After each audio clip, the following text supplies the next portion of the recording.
Hello Devon and welcome year 5 to lesson 10, our last lesson of chapter 2, where really we are just consolidating everything you know about subtracting within 1 million. So our in focus task today, we have our number cards. Remember, if you don't have them at hand, you can make them out of scraps of paper. And it says 4 pupils used the cards to make 5-digit numbers with the smallest difference. So we have our 4 maths no problems friends here, and they've each created a different subtraction problem, each of them trying to find the smallest difference. So have a look at these. Who do you think might have the smallest difference? And what we're going to look at in this lesson is really thinking about those renaming strategies. So either taking your counters and changing 100 into tens, or taking a tens and changing it into 10 ones. Okay, we're also going to be looking at that using the column method and what that would look like. So over here, for number 1, we have Hannah's problem, 96,420, take away 87,531. So she's laid it all out using her place value counters. Okay, she's noticed here that she's going to need to take one of her 10,000s. She's drawn it over here as a 10,000, but you could, in your renaming, create it and change it just into 10 1,000 counters. That might be easier for some of you to do. She's then gone over and moved one of the thousands into the hundreds column. Again, they've left it as a 1,000, but you could do 10 100s there, and that would be fine as well. If we look down the side here, we have the original subtraction problem, and we can see that they've gone all of the way to the end to do this, and then they're working back in steps, and they're making sure that their numbers are recorded up here out of the way so it doesn't get too confusing. Okay, again, they've gone across and they're making sure that they can do all of the steps before they begin to solve the problem. So essentially they're making sure that their top number, each number is bigger than the number on the bottom.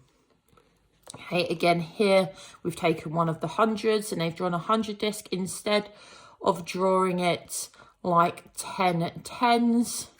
Again, we can see that it's changed over here from a 2 to a 12. And then finally they've moved one of the tens into the ones column, and again you could have drawn this as 10 ones because we know that 10 ones are the same as 1 10, and again they've changed that 0 into a 10 because they've renamed it and they've moved the place value. When they've done this and they've got all of their working out and their numbers and their crossing outs are all clear, you can then go ahead. 10 take away 1 is 9, 11 take away 3 is 8, 13 take away 5 is 8, 15 take away 7 is 8, and 8 taking away 8 is nothing. Now at the bottom we have, after renaming, we can subtract, and that's the most important thing.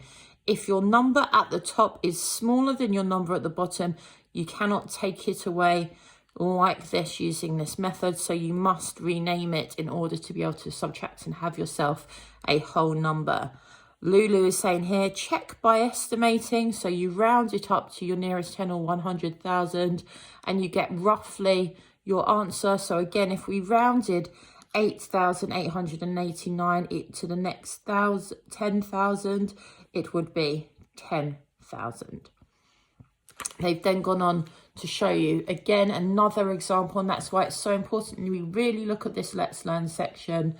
They've gone all the way across with the original subtraction problem where they've drawn out 90,123, no 10,000s here in this column. In the first instance, they have moved one over, and again, that 10,000 could be drawn as 10 1,000s.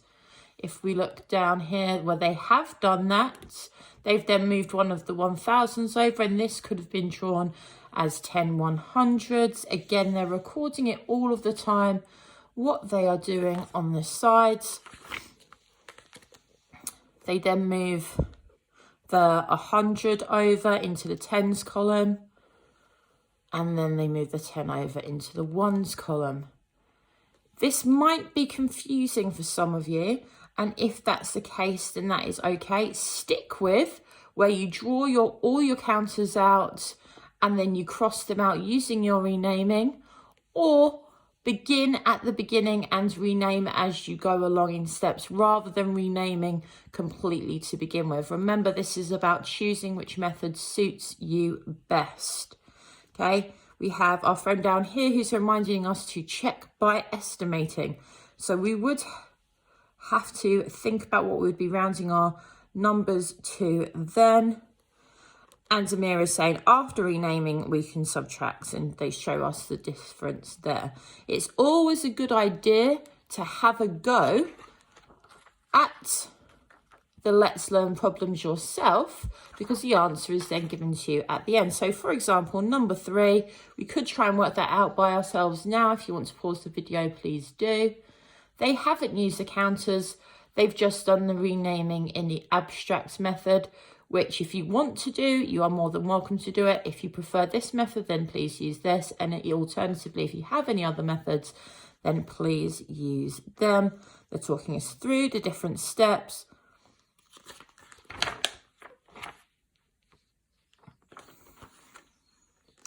And they're saying at the bottom, check by estimating. Always having a think. Does the answer make sense? Is that the answer that I want? Okay. Again, finally, we have Holly, and she's going through. She's using her partitioning ones. So she's taking away the 10,000s first, and she's thinking about that. Again, if you like Holly's method, then use it. If Holly's method is not for you, then stick to working out with the one that you enjoy. Guided practice today, we just have some subtraction problems here. Ravi's explaining his method and finding out the answer to 101,281, take away 49,455. And they're looking at doing it in different ways. So you could do another different way on that. And then on the back, just to really consolidate your learning, they have given you some subtraction problems to answer. The workbook for today is exactly the same, and please approach this how you wish using your preferred method. Remember, there will be some videos out tomorrow to really help you consolidate the different methods before we move on to the review.